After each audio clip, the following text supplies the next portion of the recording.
Tcharam! Iniciada a gravação. Boa noite, pessoal. Muito obrigado pela presença. E, iniciada a gravação, então, eu sou recomendado pela Microsoft para que eu diga a política de privacidade. A política de privacidade consiste no seguinte: você deve tomar cuidado com o que diz e tomar cuidado com o que mostra. E aí a recomendação é minha, ultimamente, você deve tomar cuidado com o que pensa também, né? O que você pensa pode dar cadeia. Muito bem. Devemos deixar registrado, né, o pesar, né, pelo falecimento da Elza Soares, da cantora Elza Soares, grande cantora, né? Eu sou fã dela, né? E do ilustre professor Olavo de Carvalho. Olavo de Carvalho, nem tanto assim, né? Olavo de Carvalho é um sujeito que é adorado por alguns e odiado por muitos, né? Mas cabe a lembrança de ambos, né? Infelizmente. Muito bem. Então, feito o registro do desconforto, né, de perder pessoas importantes, né? Muito bem. Então, hoje, o prato de hoje de laboratório é um assunto novo dentro de laboratórios de telecomunicações. Eu vou falar para vocês sobre o receptor super heteródino. O que é um rádio receptor?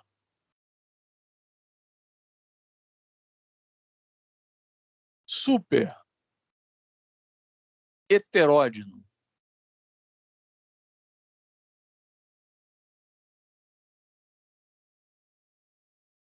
Começa que de super ele não tem nada, mas fazia parte do marketing, né, da época, isso lá na década de 40, década de 40, década de 50.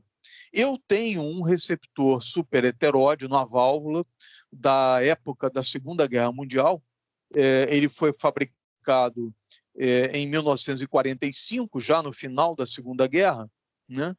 E ele era segredo militar, né, na época. Aliás, qualquer equipamento militar é segredo militar, por mais comum que seja, né? E era muito curioso. Eu, quando era garoto, que eu adquiri num ferro velho, botei ele funcionando, consertei várias coisas dele, e o manual dele dizia que ele era segredo militar.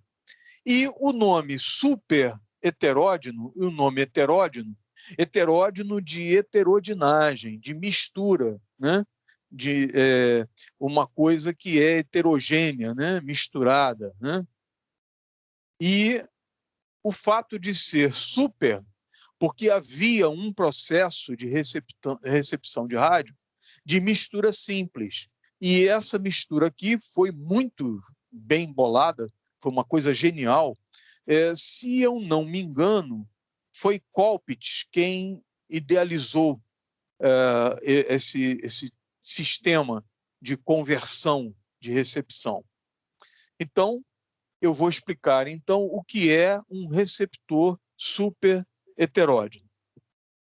Ele começa na seguinte forma. Quando, no histórico de recepção de rádio, quando se queria receber estações de rádio, colocava-se uma antena, que é a antena clássica.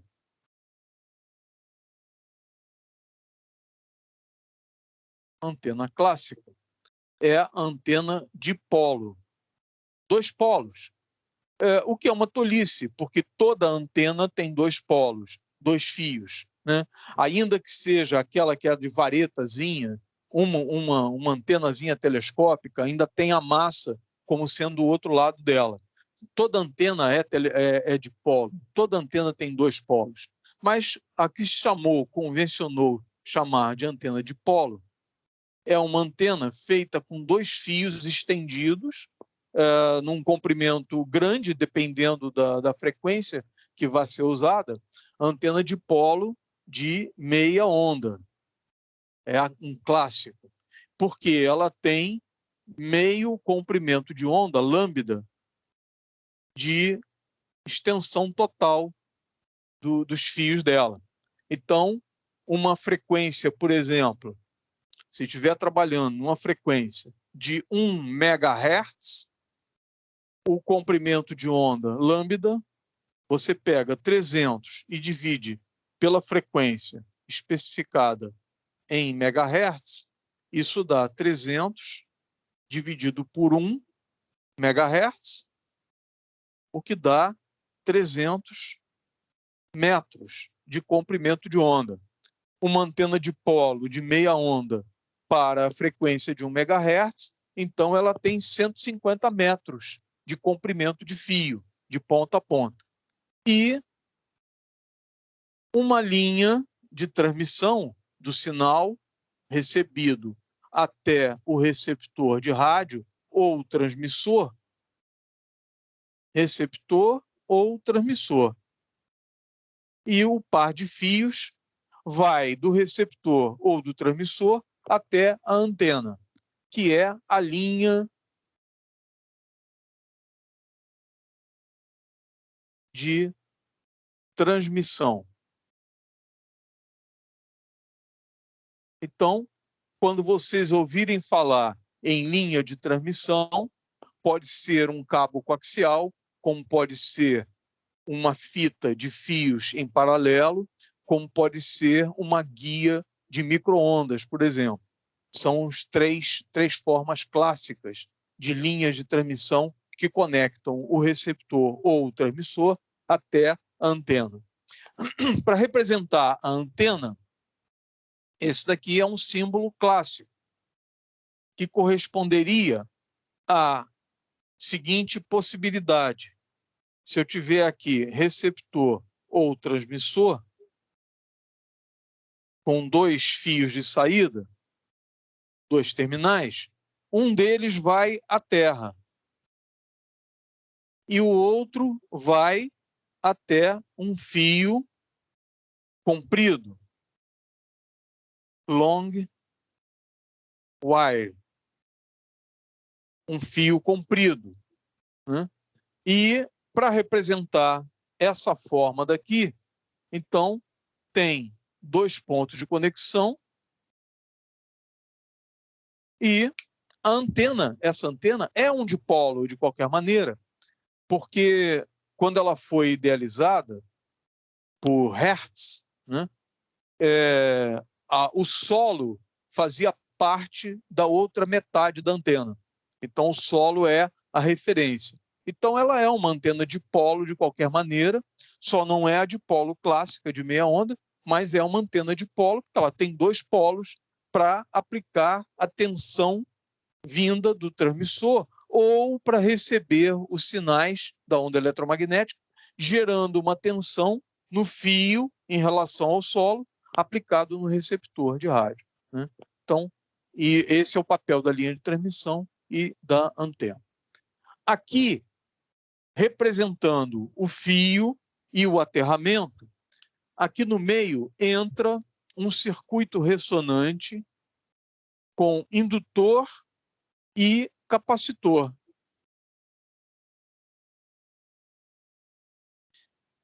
Indutor e capacitor. De forma que eles é que vão escolher a emissora de rádio que nós pretendemos ouvir, através deles. O clássico, por uma questão de construção, muitas vezes é o capacitor variável. Claro que também pode ser o indutor variável, né?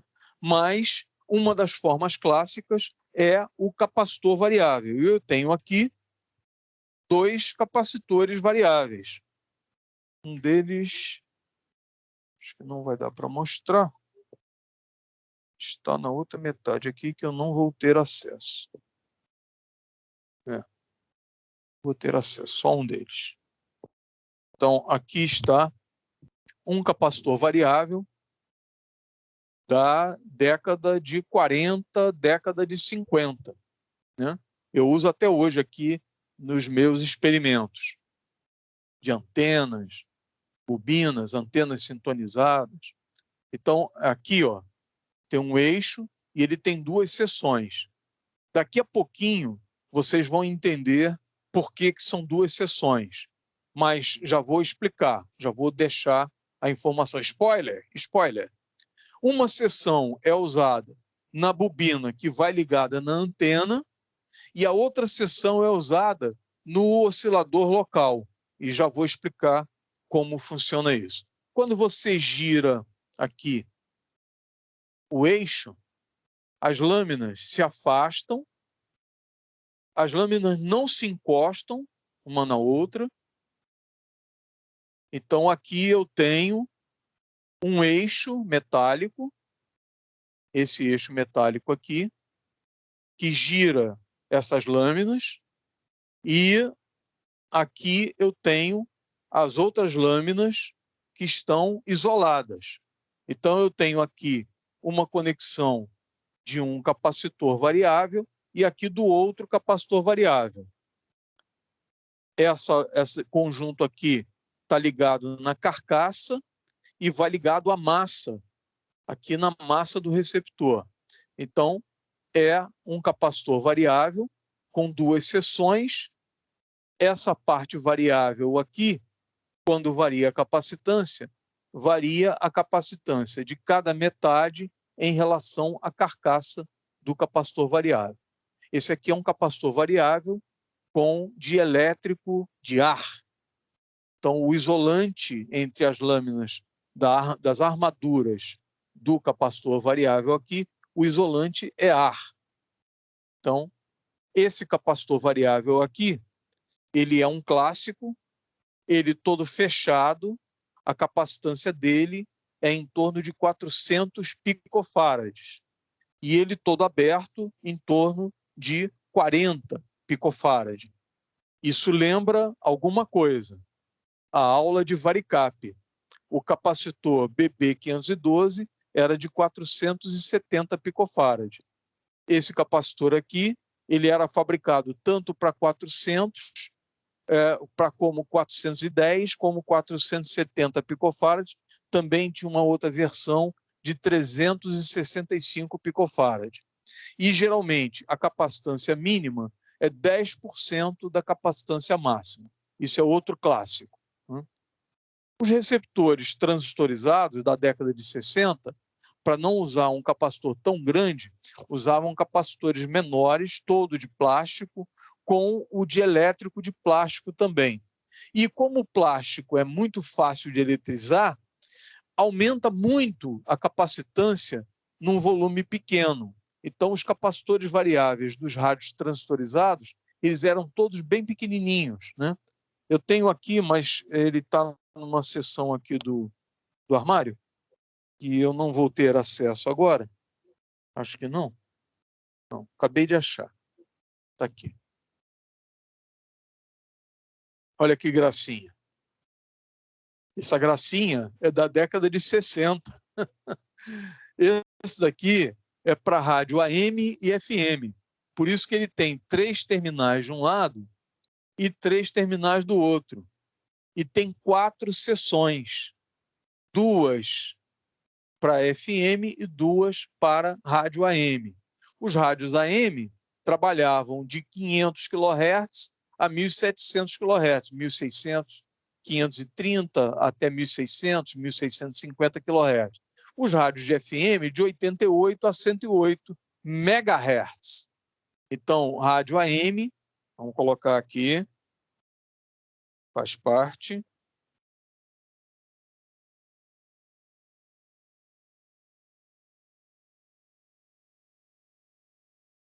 AM,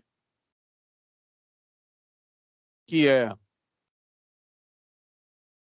frequência média, MF, transmissão em AM de 530 kHz a 1.650 kHz. Capacitor de 40 picofarad a 410 picofarad. VHF, a faixa de FM, de 88 MHz a 108 MHz. Transmissão usando modulação em frequência. Capacitância,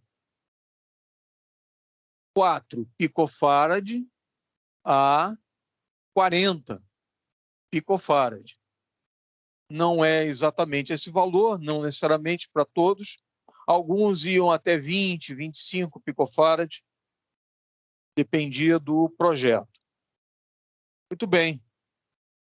Hoje em dia, a Anatel, aqui no Brasil, já estendeu aqui para 76 MHz. E existe a Rádio Nacional, recomendo a vocês, Rádio Nacional, no Rio de Janeiro, Rádio Nacional RJ, operando em 87,1 MHz. Música brasileira, somente. Boa programação, tenho ouvido sempre, tem notícias também, mas essencialmente música brasileira. Muito boa a rádio. A programação está muito boa. Recomendo, hein? Recomendo. Não estou ganhando nada para fazer propaganda, viu? Até porque é uma emissora estatal, né? Federal. Muito bem. Passadas essas informações, a extensão aqui é importante, né, de 76 a 108. Essa extensão foi feita recentemente pela Anatel para estimular que as emissoras de rádio AM passem para a faixa de frequência modulada, que é para descongestionar a faixa de AM e reduzir algumas interferências que eram provocadas pelas transmissões AM. Pequenas emissoras ainda operam em AM, geralmente com baixa potência, potências de 10 kW, 20 kW, pelo interior do Brasil, muitas emissoras, né? Aqui no Rio de Janeiro, ainda tem muitas emissoras trabalhando em AM, inclusive uma das mais famosas, né? A Rádio Tupi. A Rádio Globo do Rio encerrou as transmissões há uns 3 anos atrás, inclusive. Se vocês forem no meu canal do YouTube e procurar Torre Rádio Globo, vocês verão 2 vídeos de derrubada das torres de transmissão, tanto da Globo do Rio como da Globo de São Paulo, né? Tenho lá vídeo que amigos espalharam pela internet, amigos que trabalhavam no estúdio, nos transmissores, né? Quando foram desativados, as torres foram derrubadas, né? Porque ficaria muito caro desmontar. Muito bem. Então, passada essa informação, vamos voltar aqui ao receptor de rádio, até chegar no super heteródino.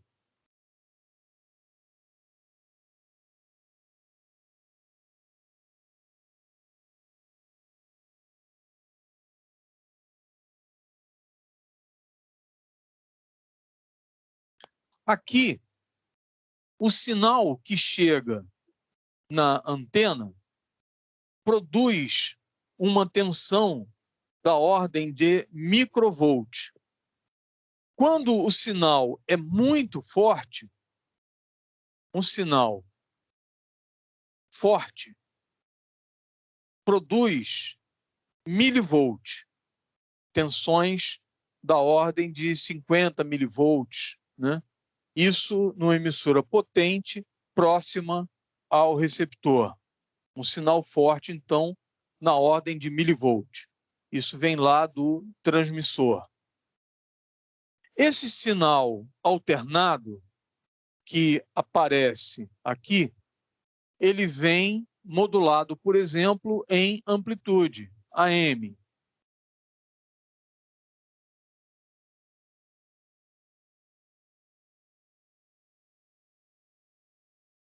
Então, aqui é um exemplo de um sinal modulado em amplitude. Esse sinal modulado em amplitude, com uma frequência de carrier da portadora, da onda portadora, por exemplo, de 1 MHz, por exemplo, 1 MHz, modulado por um áudio de 1 kHz, um assobio, por exemplo. Né? E como, então, era a forma clássica de recepção de rádio? Um diodo era colocado aqui e uma ligação aqui para um capacitor, que a partir daqui, então, ele pegava esse sinal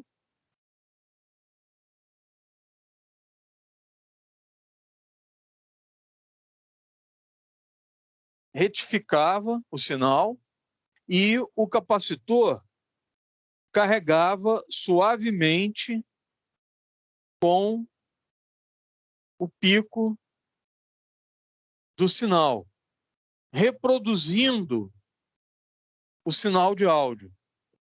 Como a diferença é grande, 1 kHz para 1 MHz, ou seja, 1000 para 1 milhão. Então, para cada ciclo do sinal de áudio, do sinal audível, para cada ciclo do sinal de áudio, tinha 1000 ciclos do sinal de radiofrequência.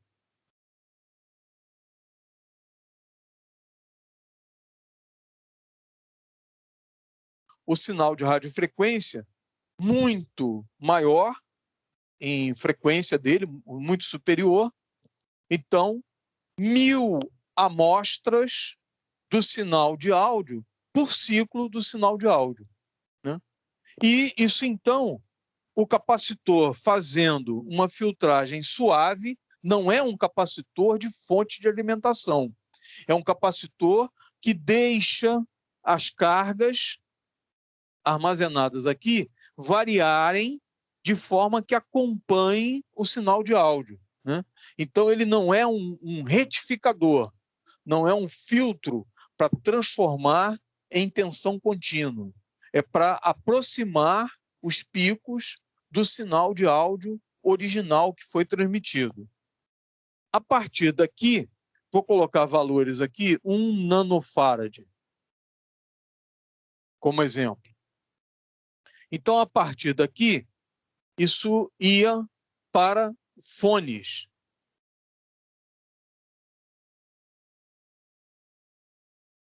Fones de alta impedância.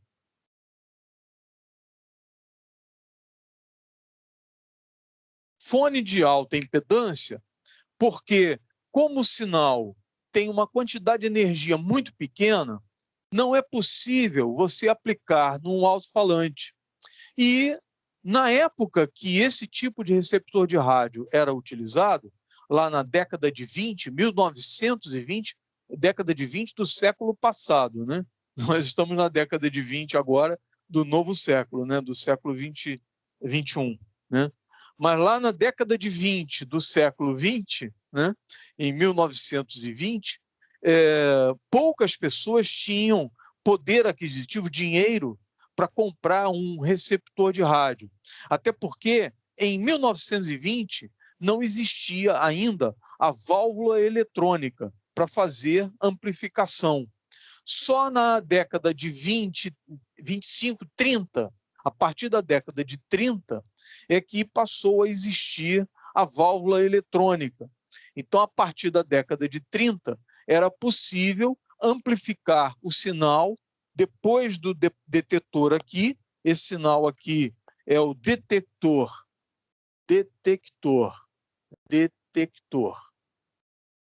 AM, porque ele detecta o sinal da modulação em amplitude que é transportado pela onda de rádio, né? As variações de amplitude. Então, ele é um demodulador AM. É um demodulador AM.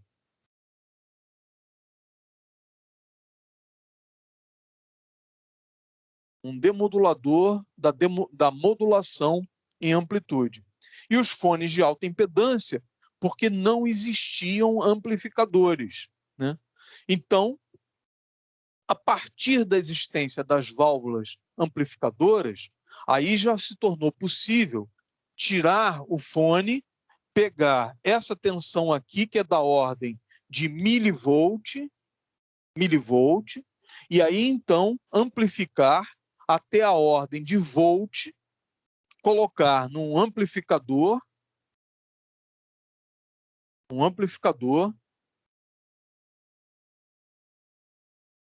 em relação à massa e ligar num alto-falante.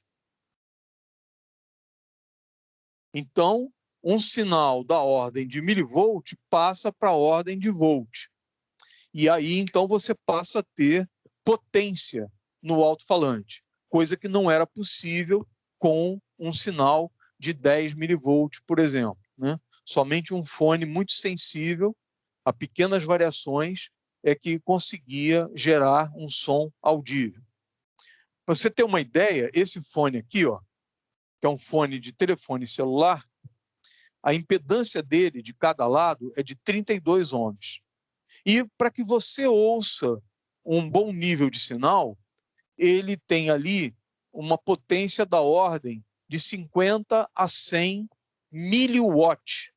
E para que seja produzida uma potência da ordem de miliwatt, já tem uma tensão da ordem de volt, porque 1 volt dividido ali pelos 32 ohms, isso já dá uma corrente de 0,03 ampere, 30 miliampere.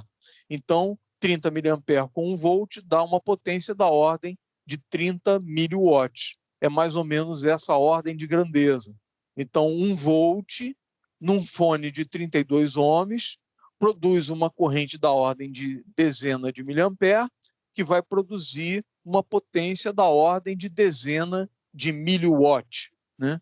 E esse é o nível que nós ouvimos normalmente, 50 miliwatts. Se você puser 100 miliwatts no fone, é um volume muito alto, já é um volume bastante alto. 100 miliwatts. Muito bem. Então, esse aqui é um clássico. Como era feito o diodo? Porque não existia diodo fabricado, diodo de germânio, silício, nem pensar, né? Diodo de silício é uma invenção da década de 40, final da década de 40, mais ou menos próximo da época do transistor, né? Diodos de germânio já existiam na década de 40, né? Então, aqui já era possível colocar um diodo de germânio. Então, diodo de germânio. Ou então, o galena. Galena é o cristal de chumbo.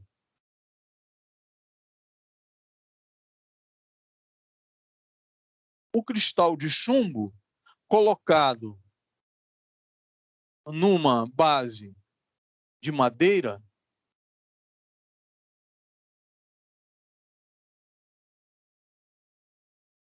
com uma haste, com um fio metálico, aço mesmo, metal, e a pedra de galena. Esse é o diodo. Por isso, o símbolo do diodo. Um fio de metal, uma agulha, ou um fio bem fino, tocando no cristal de galena, na pedra de galena, ela geralmente polida, e se transformava num diodo retificador. E era muito utilizado nesse tipo de receptor. E aí vem o nome de rádio galena.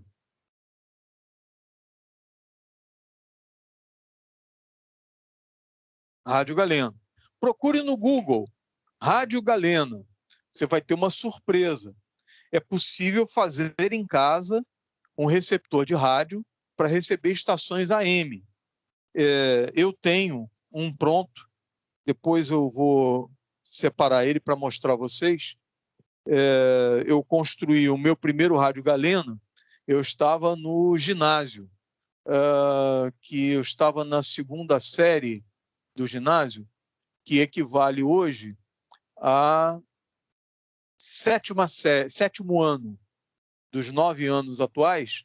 Eu tinha lá 12 anos de idade, né, quando eu fiz o meu primeiro rádio galena, né, e foi um sucesso na escola onde eu estudava.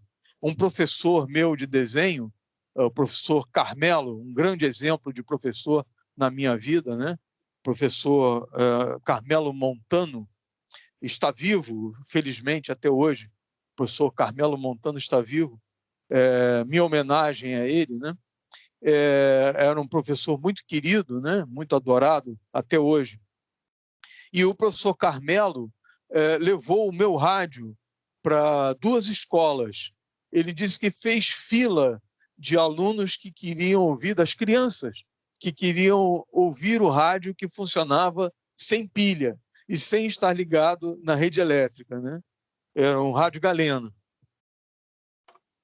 Infelizmente, esse rádio foi roubado na rua Senador Dantas. Foi furtado do meu carro, infelizmente. Mas, alguns anos depois, eu fiz outro, mais estiloso, com uma chapa de acrílico. Eu tenho ele montado até hoje. De repente, na próxima aula, eu mostro ele a vocês. Muito bem. Então, esse aqui é o apanhado de como o rádio nasceu, como o receptor de rádio nasceu. Então, agora, eu vou mostrar, então, como é a técnica moderna de recepção de rádio. Não é a técnica mais moderna que existe, né? Mas é parte da técnica moderna. O teu telefone celular, esse aqui, que vocês estão me vendo, esse aqui, ele usa o princípio do rádio super heteródino, tanto para transmitir como para receber. Então, essa imagem que vocês estão vendo agora e o áudio que vocês estão vendo agora, embora sejam digitalizados, transmissão digital, a técnica usada nele é a mesma que eu vou apresentar agora, que é da década de 40 do século passado, né? Que é a mistura de 2 sinais, por isso heteródino. Então, vamos lá?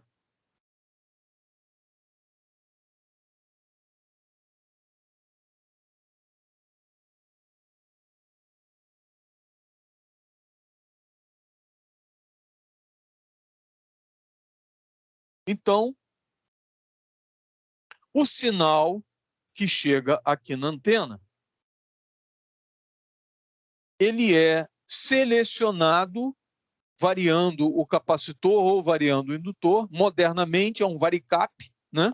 Então, modernamente,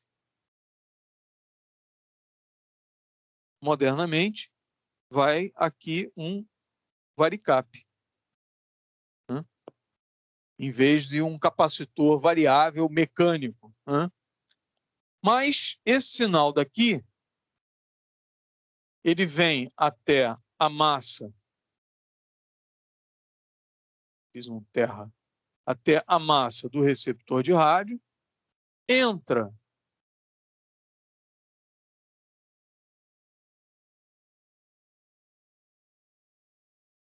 na base de um transistor,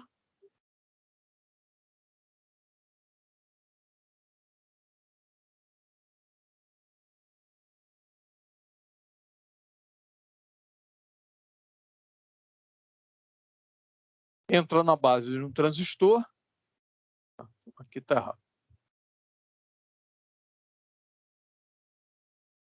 e aqui, resistor de polarização. Então, o sinal é aplicado na base, e aqui entra um circuito ressonante,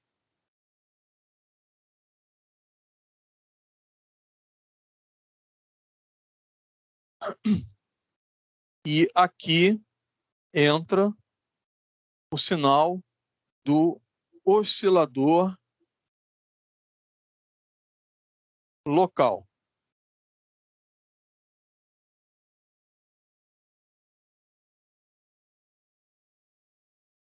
O oscilador local, por sua vez, também tem um indutor e um capacitor.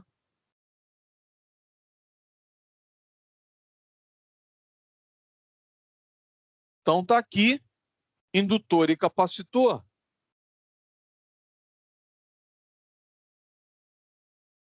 acoplados mecanicamente.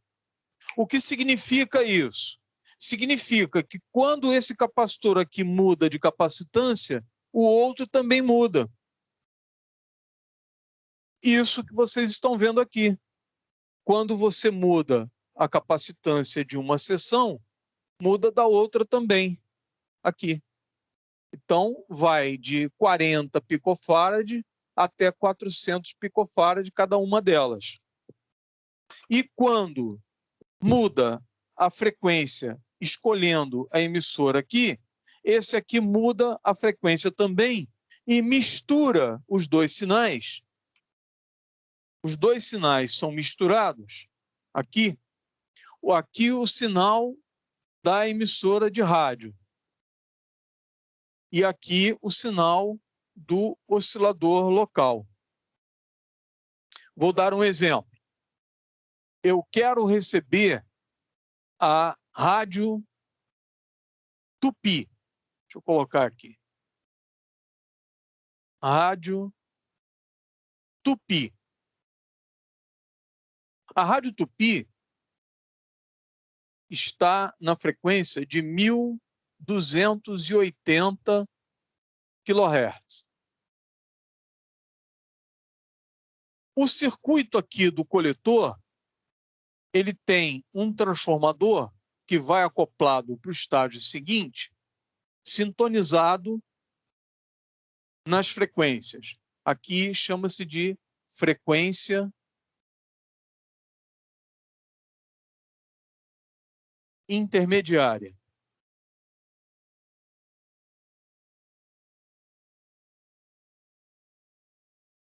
Porque é uma frequência que não é exatamente intermediária no valor numérico, mas é uma outra frequência que nem é o sinal recebido e nem é o sinal do oscilador local. Para rádios AM, essa frequência é um padrão, um dos padrões é de 455 kHz. Para rádios de FM, essa frequência é de 10,7 MHz. Vamos lembrar as faixas.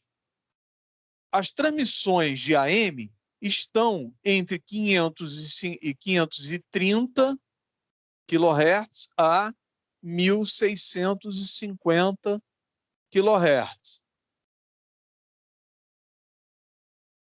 Emissão. Aqui, o sinal da rádio. Sinal da emissora de rádio.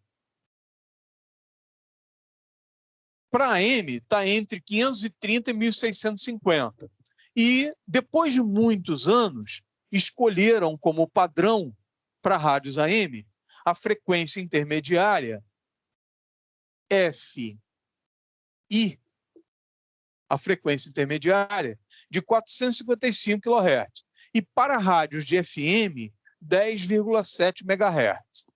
Vamos, então, usar aqui, porque isso aqui é uma rádio AM, né? A Rádio Tupi AM, não estou falando da de FM. 1.280 kHz é a transmissão de AM. A de FI de 10,7 MHz é a atual 76 MHz a 108 MHz. São as transmissões de FM. Para a rádio de FM, a frequência intermediária é de 10,7 MHz. Para rádios AM, a frequência intermediária é de 455 kHz. Quem escolheu isso? Os fabricantes escolheram isso ao longo dos anos. Então, lá no início, na década de 40, na década de 30, quando começaram a surgir os primeiros receptores de rádio, na década de 40, o super heteródino, mistura de dois sinais. Então, esse aqui é o misturador, que em inglês é o mixer.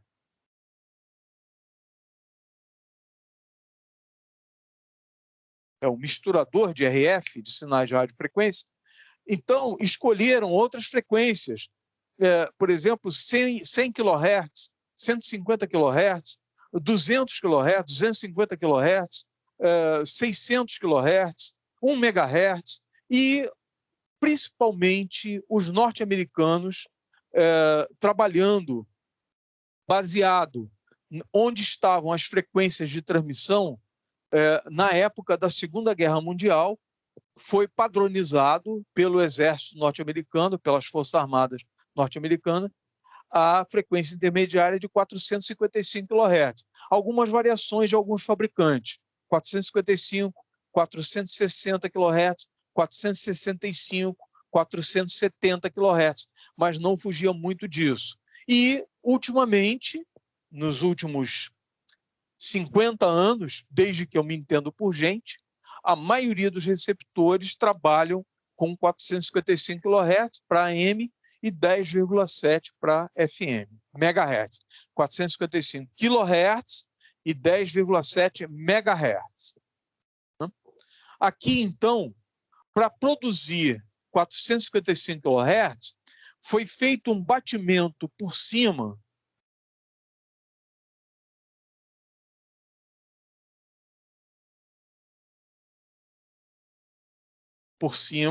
ou seja, maior do que o sinal da rádio, maior que a rádio, a emissora de rádio, né? Exatamente 455 kHz acima, ou seja, 1.280 kHz mais 455 kHz. Isso resultou num oscilador local de 5, 13, 7, 1. 1.735 kHz.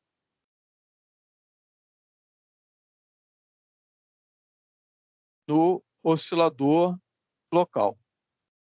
Então, essa frequência de 1.735 kHz, misturando com o sinal de 1.280, produz 4 sinais.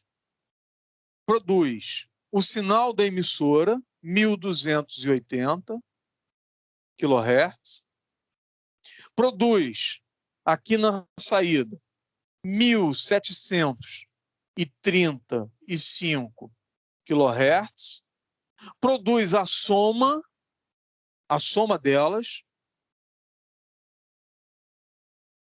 aí 1, 3, 7, 10, 3,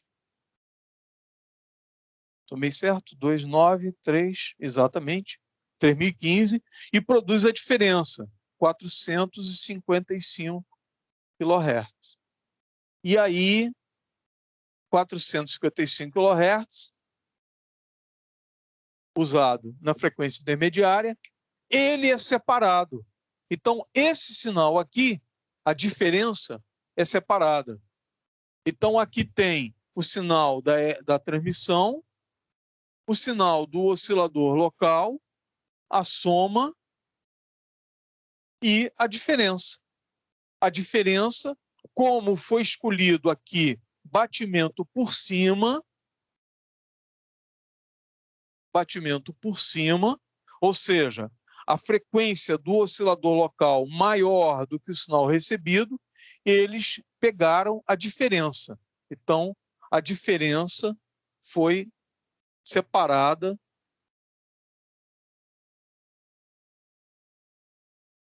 para a frequência intermediária. Muito bem.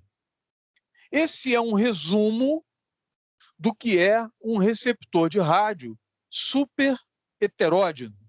Porque a primeira vez que eles fizeram a heterodinagem, mistura de dois sinais, eles colocavam sinais iguais, um batendo em cima do outro, para produzir já direto o sinal de áudio como soma e subtração. Então, eles misturavam o sinal do oscilador local direto com o sinal da transmissão e a soma e a diferença produzia o próprio sinal de áudio, já reproduzido direto. Mas isso causava alguns inconvenientes, alguns barulhos de batimento, de diferença entre a transmissão da portadora de lá e do oscilador local, produzia apitos, né, audíveis, e isso era problemático. E aí, então, foi resolvido com a frequência intermediária. Na próxima aula, eu vou mostrar mais razões para que se faça um processo desse, mistura de dois sinais. Bom, eu vou deixar aqui a seguinte imagem, essa imagem, para que fique a ideia. Eu vou apagar agora e colocar um resumo bastante simplificado, para que fique mais fácil de ser compreendido. Preste atenção nisso. Pronto. Vou apagar essa imagem e colocar um resumo.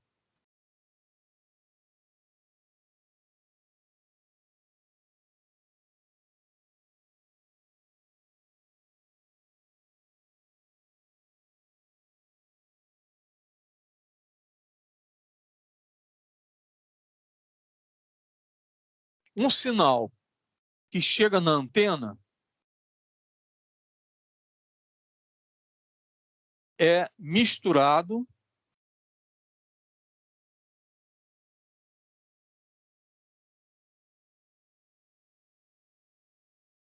com o oscilador local.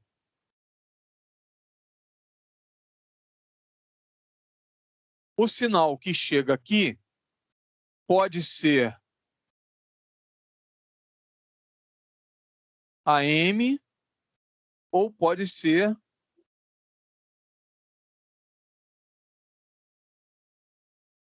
FM. AM, variação de amplitude, ou FM, variação de frequência, sem variar a amplitude. Frequência mais alta, frequência mais baixa. AM ou FM. Então, vou pegar o exemplo do AM. AM, rádio, Tupi, 1280 kHz. A rádio Tupi, 1280 kHz, eu quero passar pelo amplificador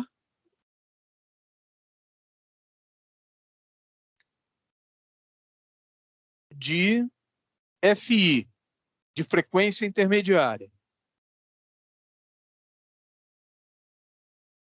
Passando pelo amplificador de frequência intermediária, duas opções. Se for AM, 455 kHz. Então, o oscilador local deverá estar em 1735 kHz. Por quê? 1700. 1.235 kHz menos 1.280 kHz, isso daqui resulta em 15, 5 menos 0, 5, 13 menos 8, 5, 6 menos 2, 4, 0. 455 kHz, FI. Então, a primeira mistura. Outra mistura. Vamos pegar aqui a rádio de FM, a rádio nacional.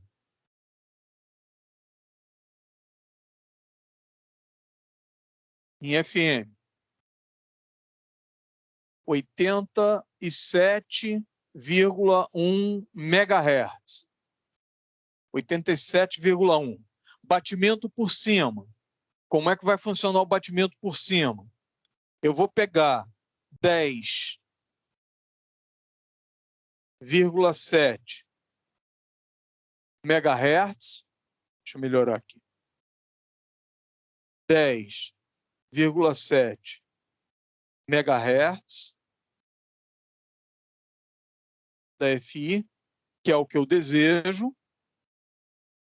Eu vou subtrair o sinal da emissora, 87,1 MHz, e o oscilador local. Ele fazendo o batimento por cima, o oscilador local, aqui a transmissão, aqui a transmissão, e aqui o oscilador local. O oscilador local vai estar em 8,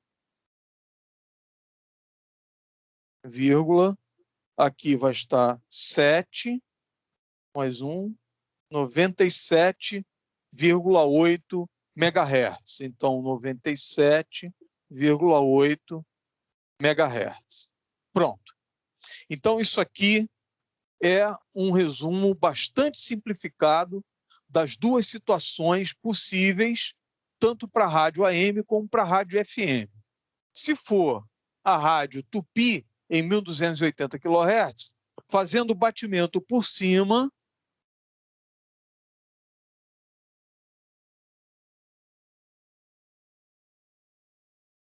é possível fazer batimento por baixo? Sim, é possível. Vai funcionar? Vai. Só que em AM isso é muito problemático. Em FM é mais fácil fazer.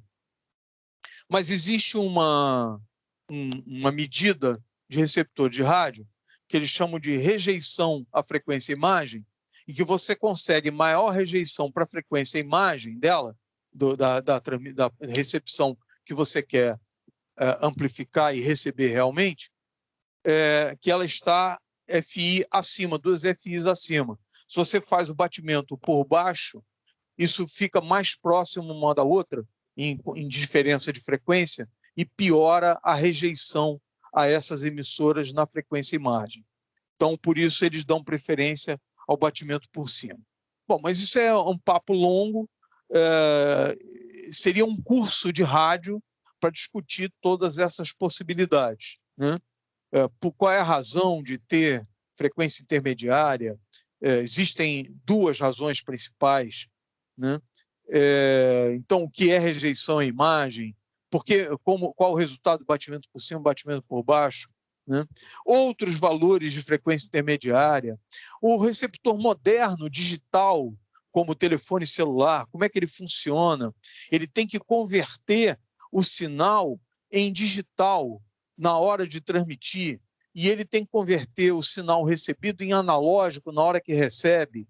Como os conversores analógico para digital e digital para analógico não são tão rápidos quanto o sinal da transmissão do telefone celular, então eles precisam ter uma conversão que abaixe a frequência para que venha para uma frequência baixa o suficiente para que o conversor analógico digital e digital para analógico consigam funcionar e reproduzir o vídeo e o áudio, né? Então, por isso que o telefone celular ele é um receptor superheteródino e é um transmissor superheteródino também. A transmissão dele, a geração da imagem, a geração do som, não é feita na frequência da transmissão dele.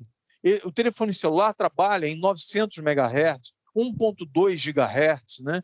E agora vão surgir também o de 3,7 GHz, o 5G, a geração 5, né?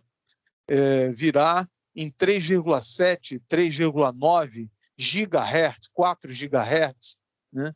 E nenhum conversor analógico digital trabalha nessa frequência, é impossível, tecnicamente é impossível, né? Então, tem sempre que fazer uma conversão para uma frequência mais baixa, para que os conversores possam trabalhar com o sinal, tanto de vídeo como de áudio, né? Muito bem, isso é o que eu disse, isso é um curso completo de rádio, é uma coisa muito demorada, muito longa, né? Não é possível, em algumas aulas, eu tratar desse assunto todo. Então, essa aqui é a noção fundamental do que é um receptor de rádio, tanto antigo, da década de 40 do século passado, como os modernos. Todos os modernos usam esse princípio, todos eles. Muito bem. Senhores e senhoras que, porventura, venham assistir essa aula. Muito obrigado pela presença. Foi um prazer. É sempre muito bom falar dessas coisas, dessas técnicas, né? Muito obrigado pela presença. Até a próxima aula. Uma boa noite para vocês.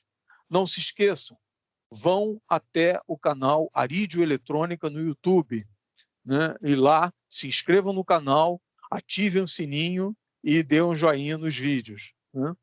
E em aridio.com você pode pegar alguma coisa interessante. Atualmente não tem muita coisa interessante lá, mas para os alunos de curso de eletrônica, tem lá o modelo de relatório de estágio, né? Muito bem. Para quem assistir esse vídeo em outro horário, bom dia, boa tarde, boa noite. Muito obrigado também pela presença. Pessoal, muito boa noite para vocês. Mais uma vez, muito obrigado. É sempre um prazer. Olavo também, coraçãozinho para você também, Olavo. Muito obrigado. Muito obrigado, muito generoso da tua parte. Tá bom? Então é isso, pessoal. Eu vou encerrar a gravação e vou encerrar a reunião também. Tá bom? Até a próxima, até quinta-feira que vem.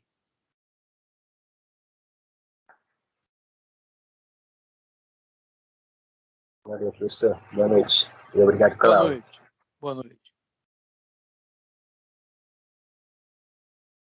Encerrando a gravação.